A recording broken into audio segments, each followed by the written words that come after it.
Having a surprise, unforeseen portal entry leave your program is obviously not fun. But when a portal player comes in and exceeds expectations, it does raise the level of excitement, especially if that player can contribute at multiple positions.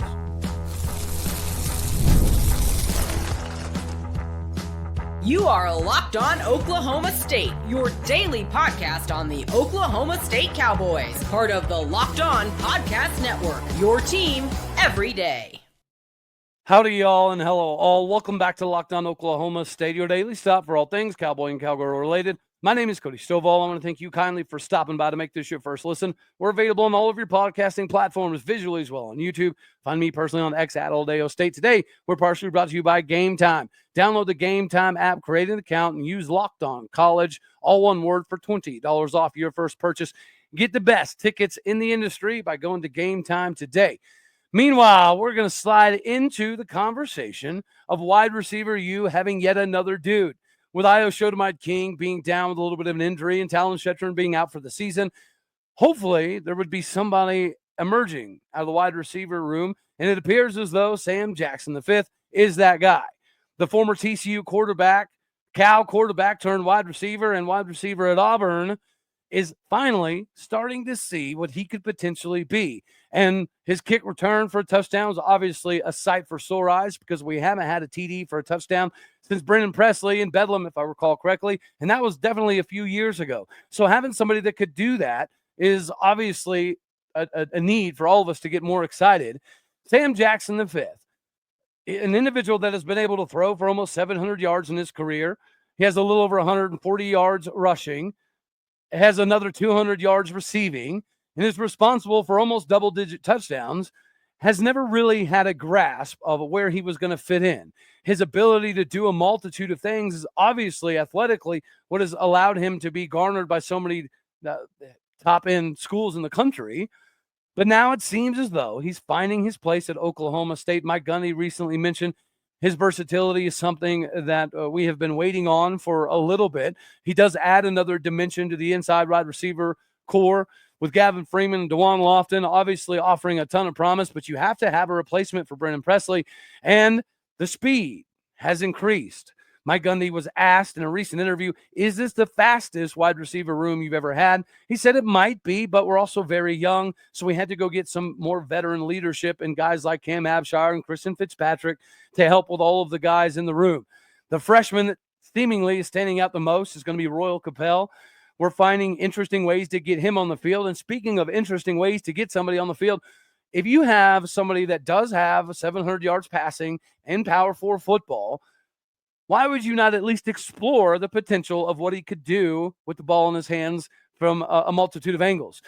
This could be an opportunity for Oklahoma State to utilize some trickery in the playbook. And you got to think of it from a defensive perspective. When you have somebody on the field that can operate from multiple layers, and you have to respect the fact that he can run, he can catch, he can pass, it does kind of change the dynamics of what the defense is looking at. If you're trying to isolate one specific wide receiver, let's say it's an Io Shotomite King, if you're trying to double team somebody like that, then you're going to open up the doors for some of these slot receivers. And as we've talked about ad nauseum, the outside receiver positions might need a little bit more work, but the inside receiver positions also might be something that we could explore to take the top off the defense and keep them honest.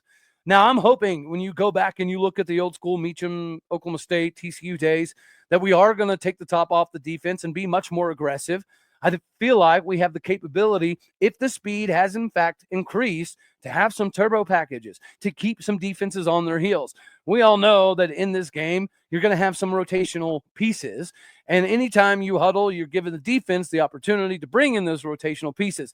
If you have the ability to do both, have your traditional sets and then go with speed, and then on top of that, you have guys in the backfield like Caleb Hicks and Rodney Fields and Trent Howland and Sesi Vailahi that you have to respect defensively. Plus, you have a wide receiver that could take a pitch on a reverse, and you have to respect the fact that he's an adequate thrower of the football. That opens things up for this offense, which is yet another reason why it feels like This is the return of the fun offenses in Stillwater, Oklahoma. We didn't see much of that out of the spring game, whether it was 1/5 of the offense or 1/4 of the offense. Regardless, when you're operating on 15, 16-inch plays, there's only so much that you can do. And there's also only so many snaps that can go around. I do think that the quarterback battle does have a little bit more clarification now that we know that Milwaukee Smith is in fact gone.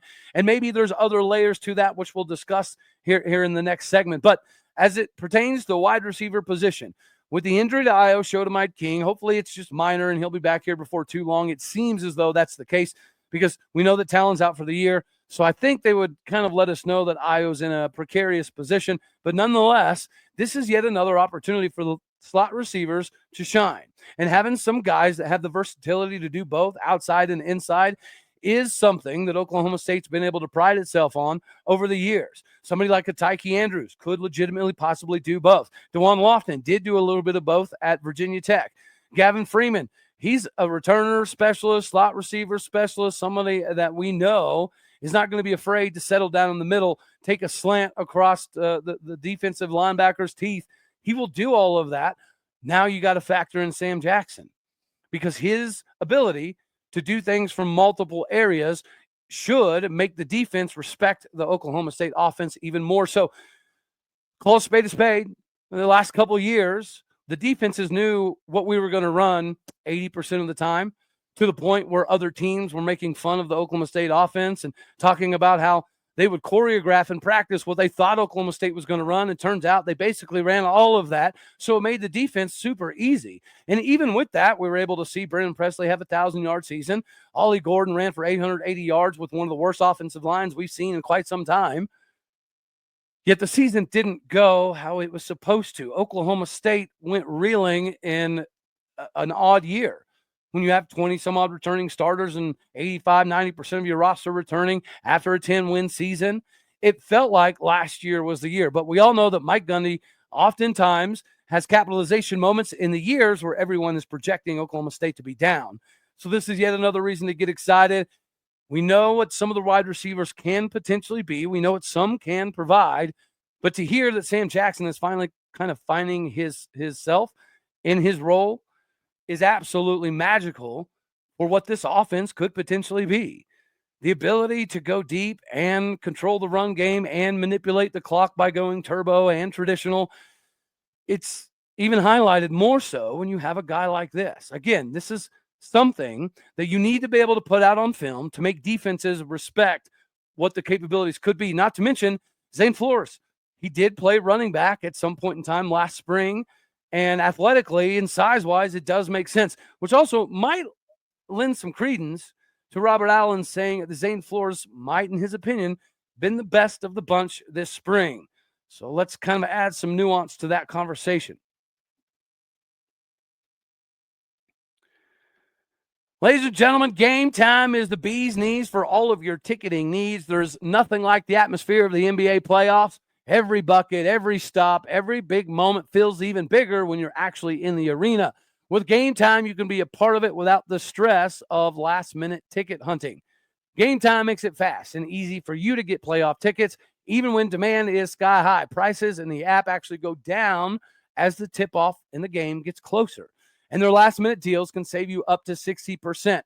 That saving up to 60% is not just for sports. It's for concerts, music, theater, comedy. It doesn't matter. Game Time has you covered. So you need to take the guesswork out of buying tickets today with Game Time.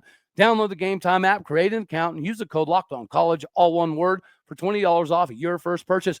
Terms apply, but again, create that account, redeem that code, LOCKEDONCOLLEGE for $20 off, all one word. Download Game Time today. It is last-minute tickets, lowest prices, guaranteed.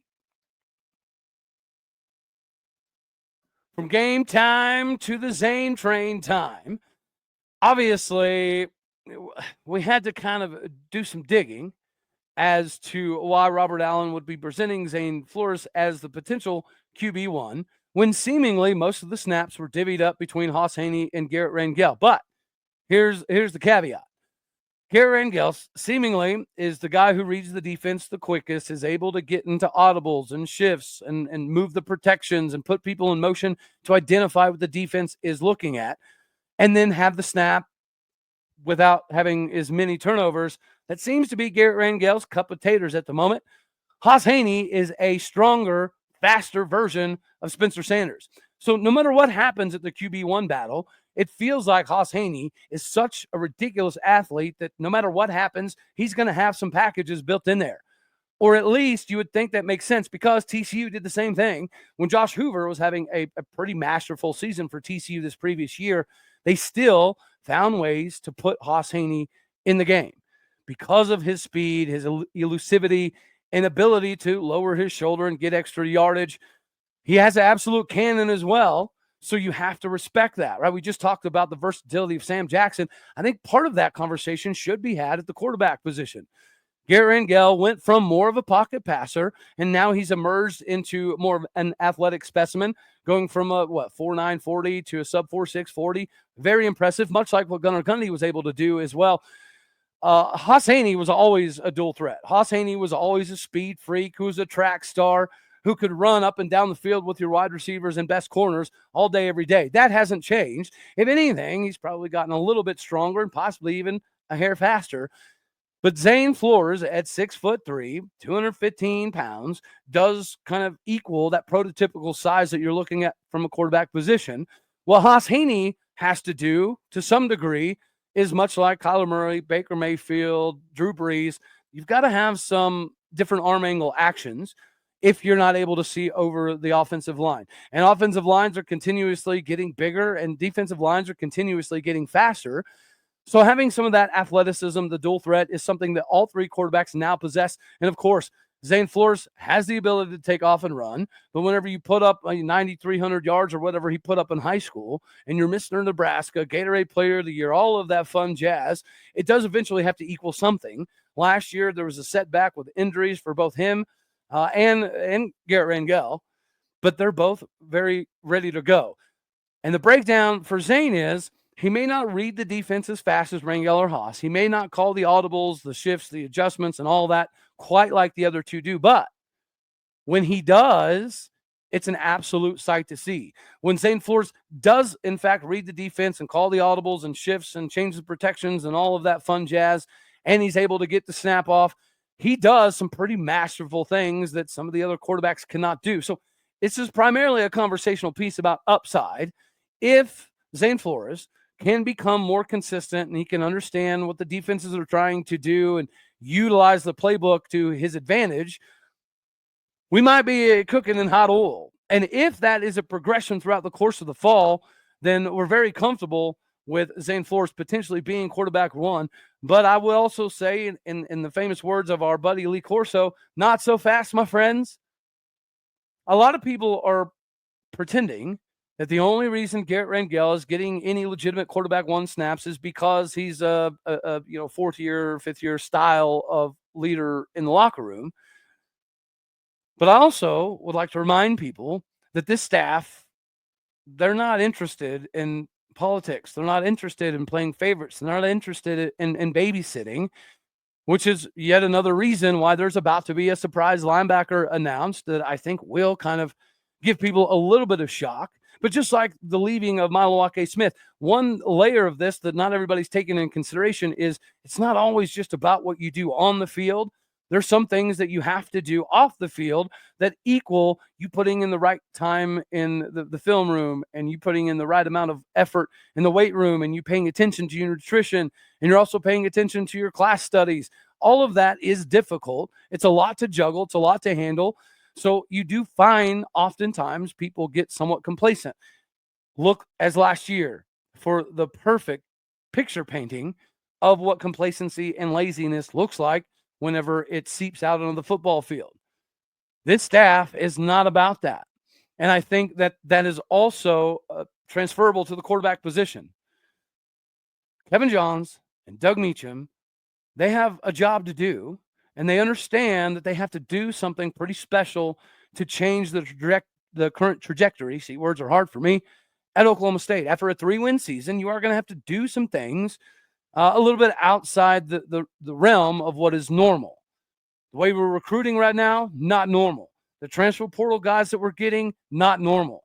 The amount of technical training and coaching that they're getting on the field, it's not normal whenever you compare it to the previous staff. I mean, you could pick a few position coaches like John Wozniak that were seemingly able to get the most out of their players regardless of what was going on around them. But that was unfortunately few and far between.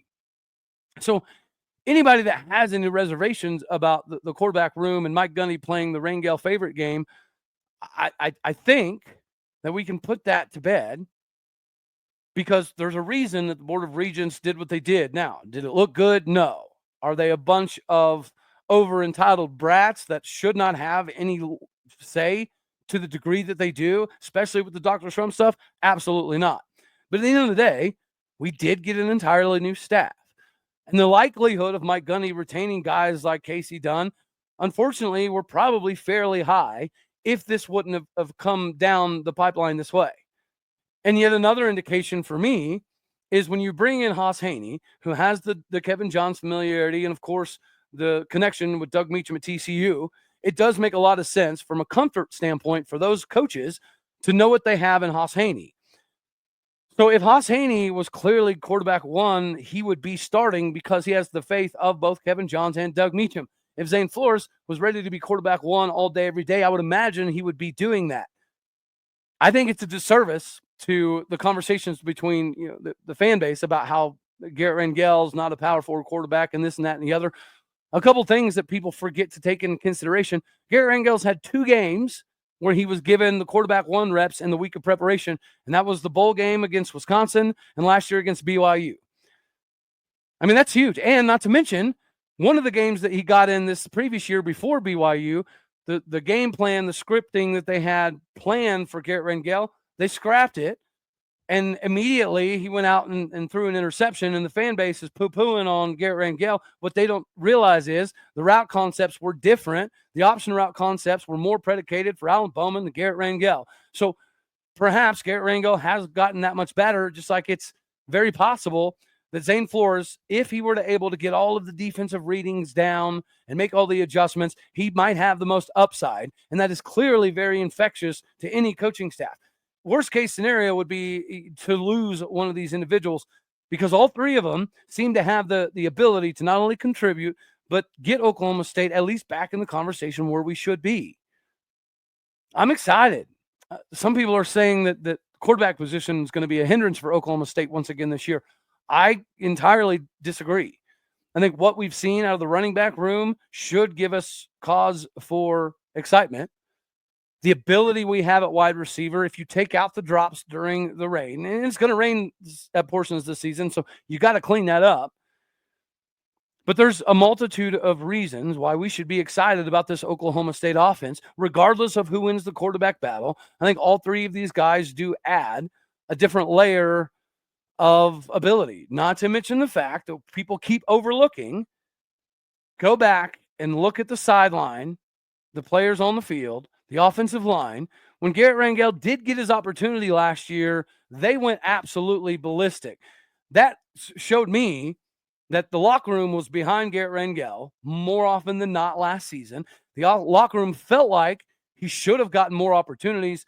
And then when he did get the opportunity, they were elated. And then to find out that he was going to be the starter for BYU and get a full week of quarterback one work, we were beating BYU. And it looked like we were going to have the opportunity to kind of change the narrative at the end of the season if Garrett Rangel doesn't get hurt. Now, of course, you can't stiff arm the turf. And, of course, the downside, and this is where you got to look at it like, glass half full, or maybe it was meant to be. Let's say Garrett Rangel doesn't get hurt against BYU. We win that game. We win the rest of the games throughout the course of the season. Then we're close-ish to, a bowl game, which keeps the streak alive. And if we do make a bowl game, regardless of who is at quarterback, then we would probably still be talking about Casey Dunn on the sidelines as the offensive coordinator.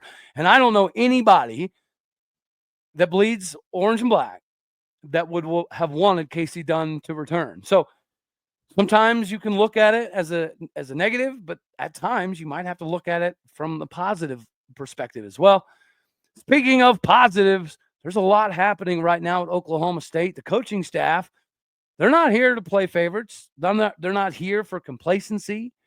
They're here because they're about their business. And the football players, they better be as well, or you're gone.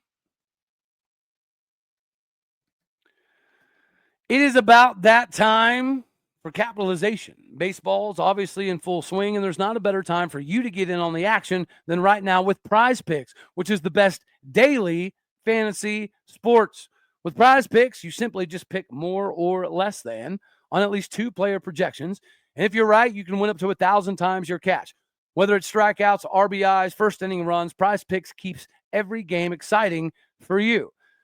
This week, you can build your magical lineup. Let's say Aaron Judge for more than 1 home run or Shohei Ohtani for more than 1 stolen base. It's that simple. Setting up a lineup takes less than 60 seconds. And when you win, the payout is safe, quick, and secure. You're always going to be able to take advantage of fun stuff like Taco Tuesday, where PrizePicks offers discounts on select player projections for even more value. Download the app today and use a code LOCKEDONCollege to get $50 instantly after you play your first $5 lineup. That code is LOCKEDONCollege, all one word, for $50 instantly after you play your first $5 lineup. Get with PrizePicks today so you can run your own game. All right, ladies and gentlemen, this coaching staff, specifically Todd Grantham and Ryan Osborne, they are nothing like the previous staffs, right? The NFL pedigree is fun. The SEC background is fun.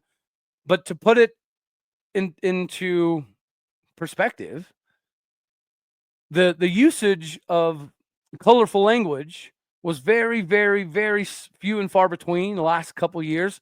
And not that colorful language on the field indicates whether you have a good coaching staff or not. But the intensity level has been kicked up so many notches because of the 105 roster, the NFL system of rookie minicamp, OTAs, and cuts, so on and so forth.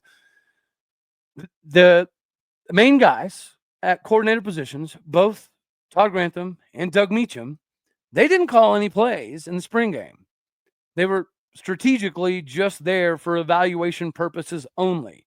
This sink or swim methodology, it is completely new in Stillwater, Oklahoma.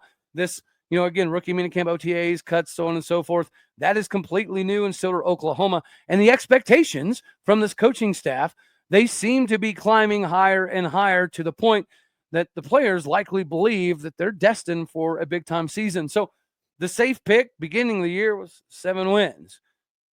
It might be time to start having the conversation about how 7 wins is the basement. How 9, 10, 11 wins might be a reasonable expectation. But we're going to try to go live tomorrow night with a couple guests. So make sure that you swing in tomorrow, because we'll take some of the questions in the comment section, so on and so forth. But this evaluation mode, without all of the bull crap that goes with it, it's a breath of fresh air. It's an exciting time for Oklahoma State country. And also, we'll add, people are underestimating some of the evaluations for cutting. It's not always about the on-field stuff. Sometimes it's about fighting. And Mike Gundy's always had a policy. If you fight on the field, okay, so be it. But if you bring it to the locker room and the fight continues, you're gone. We've had several players that have dealt with this situation, and they were surprised portal entries that we didn't really know why. It didn't make a whole lot of sense. Some of them are destined to be starters. Some of them are already starters. So it was kind of confusing at times, but turns out it was because some players can't exit the animosity as soon as they leave the field, and that's a no-go. Some players like to partake in extracurricular activities that are a hindrance to their film study and understanding the playbook and understanding the scholastic side of it and all of that. So there's more layers to than just simply, he was good enough to be a starter at Oklahoma State. I cannot believe we got rid of him. There's inevitably going to be a couple names that pop up. I think one of them has already happened. That was a surprise to people. But one of the things that we're not always privy to is some of the extracurricular activities of some players. Now, thankfully, I do believe that the Cowboy culture is able to kind of keep that somewhat boxed in. But nonetheless, when you have to get down this 105 roster limitation, and you know that there's going to be cuts, and you know how things are being conducted, if you're one of those players that is doing a little extracurricular stuff here and there, even a little bit is probably too much. Like, you have to do this. You have to make these cuts. Do I agree with the 105 roster thing? No, not necessarily. I understand the intent behind it. Do I think it's great in practice? Maybe not. Maybe not at the moment. But I would say 95% of the players leaving are leaving for playing time or opportunities or scholarships, so on and so forth.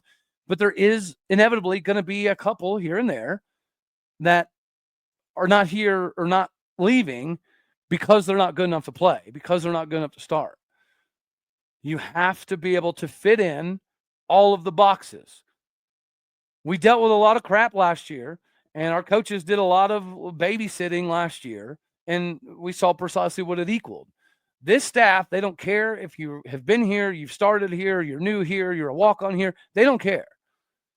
It is simply about the guys who are doing the best at the positions. And it's not always going to be talent related either. Sometimes it's going to be about X's and O's. More technique than pure talent.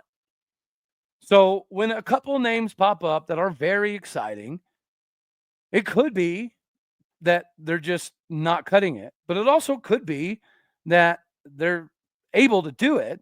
They just have some other things that are a hindrance to them that our coaches don't feel like they want to deal with at the moment.